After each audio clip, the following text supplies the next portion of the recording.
جھوٹے ہیں، اور بلا شبہ اللہ ہی بلند مرتبہ بہت بڑا ہے۔ پھر یہاں پہ صفت آئی وَأَنَّ اللَّهَ هُوَ الْعَلِيمُ الْقَبِيرُ، وہ علم رکھنے والا ہے، بلند مرتبے والا ہے، اور بہت بڑا ہے، کبیر ہے، بڑا ہے۔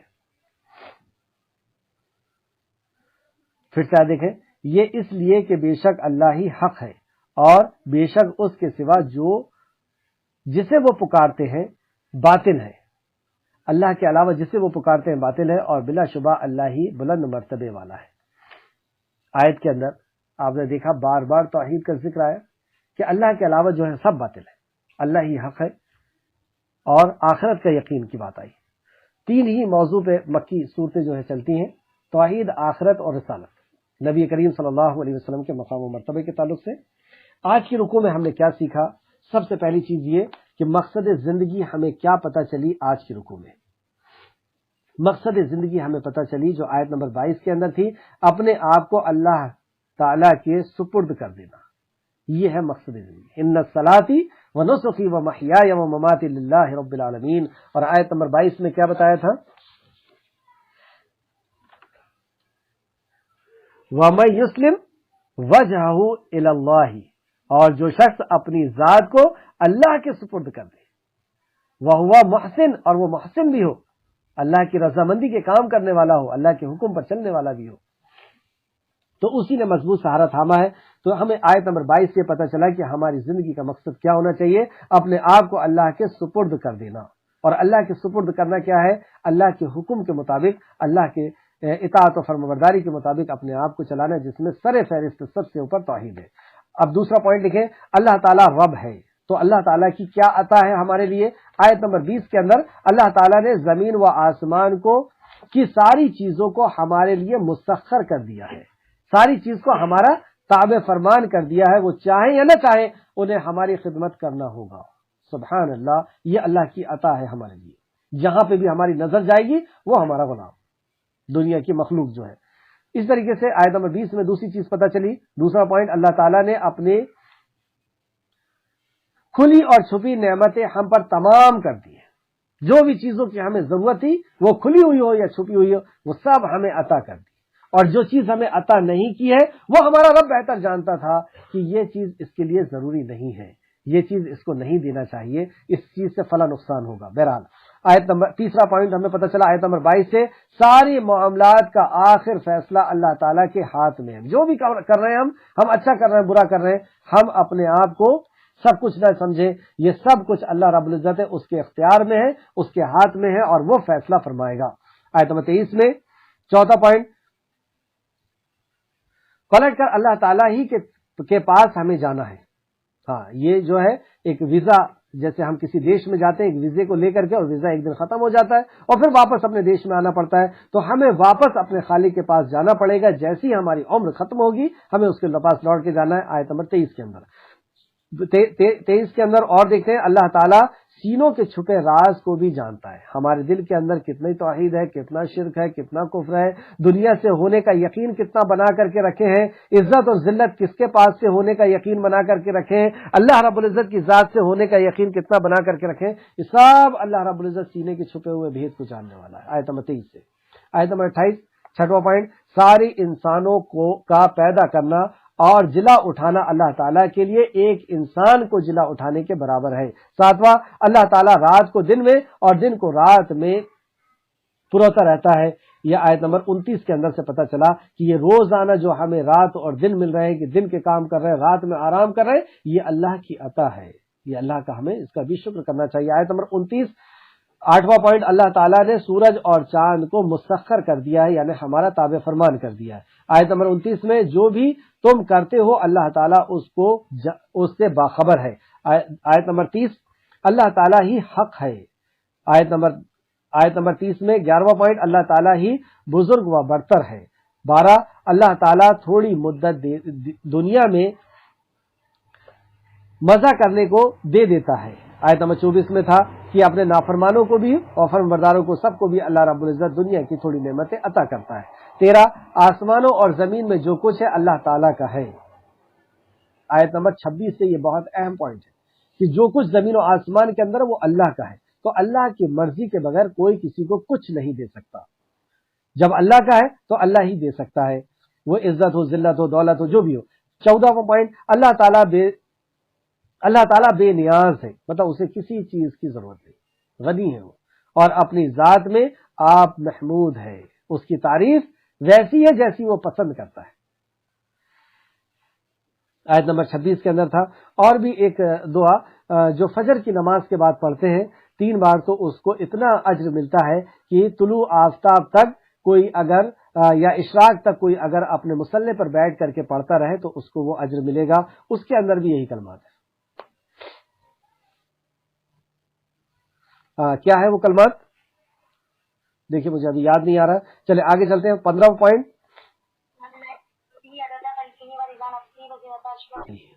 سبحانک اللہم وبحمدہ عدد خلقہ ورضا نفسہ وزینت عرشہ ومیداد کلماتہ. سبحان اللہ. تو اس طریقے سے 15واں پوائنٹ ہم دیکھتے ہیں، اگر سمندر سیاہی اور درخت قلم بن جائیں تب بھی اللہ تعالیٰ کی باتیں ختم نہیں ہو سکتی، اس کی تعریف، اس کی حمد، اس کی ثنا، اللہ اکبر، ختم نہیں ہو سکتی. 17واں پوائنٹ. 27 نمبر کی آیت میں 15واں پوائنٹ. 16واں، اللہ تعالیٰ زبردست اور حکمت والا ہے. 17، اللہ تعالیٰ سب کچھ سننے اور دیکھنے والا ہے. یہ آیت نمبر 28 کے اندر تھا. رسول اللہ صلی اللہ علیہ وسلم ہمارے رہنما ہیں. ان آیتوں کے اندر ہمیں کیا ملا؟ آیت نمبر 22، رسول اللہ صلی اللہ علیہ وسلم نے اپنے آپ کو اللہ تعالیٰ کے سپرد کرنا سکھایا کہ کیسے سپرد کریں گے، کہ ویسا ہم عمل کریں گے جیسا ہمارا خالق چاہتا ہے. آیت نمبر 21، رسول اللہ صلی اللہ علیہ وسلم نے باپ دادا کی پیروی کی حقیقت کو واضح کیا کہ باپ دادا کی پیروی کب تک کی جائے گی؟ جب تک وہ شریعت کے تابع ہوں گے، اور جب وہ شریعت کے خلاف ہو جائیں گے تو ہم ان کی اتباع نہیں کر سکتے. جیسے بخاری شریف کی جو میں نے حدیث آپ کو کل نوٹ کرایا تھا کہ ہمیں معروف میں اطاعت ہے، اللہ کی فرما برداری میں اطاعت ہے اور نافرمانی میں اطاعت نہیں ہے. اس کا مفہوم یہ ہے. آیت نمبر 21 سے ہمیں پتہ چلا. 13واں پوائنٹ، رسول اللہ صلی اللہ علیہ وسلم نے اللہ تعالیٰ کی صفات پر غور و فکر کرنا بھی ہمیں سکھایا ہے. کامیاب لوگوں کا رویہ، کامیاب لوگ کون ہوا کرتے ہیں؟ نمبر 1، آیت نمبر 22 میں ہمیں ملا اپنے آپ کو اللہ تعالیٰ کے سپرد کر دینے والے. جو اپنے آپ کو اللہ کے سپرد کر دیں گے، اللہ رب العزت کا گویا کہ انہوں نے مضبوط کڑا تھام لیا ہے جو ٹوٹنے والا چھوٹنے والا نہیں ہے. یہی کامیاب ہونے والے لوگ ہیں جو اپنے آپ کو فی السلم کافہ، اسلام کے اندر پورے کے پورے داخل کر لیں گے. دوسرا، اللہ تعالیٰ کی صفات پر غور و فکر کرنا. کامیاب لوگوں کی صفت اللہ تعالیٰ کی صفات پر غور و فکر کرنا. سورہ لقمان اور سورہ روم کی آیت نمبر 12 میں آپ اس کو دیکھ سکتے ہیں. ناکام لوگوں کی رویے، جو لوگ ناکام ہو گئے، دنیا اور آخرت میں تباہ اور برباد ہو گئے، سکسیس نہیں ہوئے، ان کے رویے. نمبر 1، اللہ تعالیٰ کے بارے میں بغیر علم کے جھگڑا کرنا. اللہ رب العزت کی ذات کے تعلق سے، یہ صفات کے تعلق سے، یہ عبادت کے تعلق سے اللہ کے علاوہ جو کسی اور کی طرف جاتے ہیں، یہ ناکام لوگوں کے رویے ہیں. سورہ لقمان آیت نمبر 20 کے اندر ملا.